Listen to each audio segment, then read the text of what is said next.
Sa araw nga po pala ito mga kagenggeng, ito nga po pala, punta ako kami dito sa area.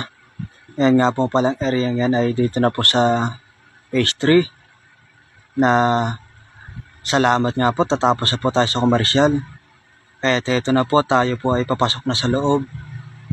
Ito nga po pala, dito lang po yan sa phase 3. Yan nga po at makikita nyo. Yan nga po pala at napakakapal na po ng damo. Yan nga po, bago kami makapasok sa loob at grabe na po at napakataas na po ng damo. Mga lampas tao na po yan. Tapos po yung damo at lumalampas na po sa sidewalk. Ayan nga po at makikita nyo.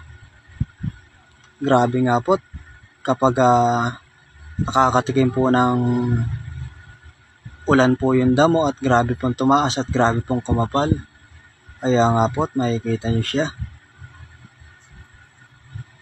Yan nga po yung kanina na pinagrass cutter namin.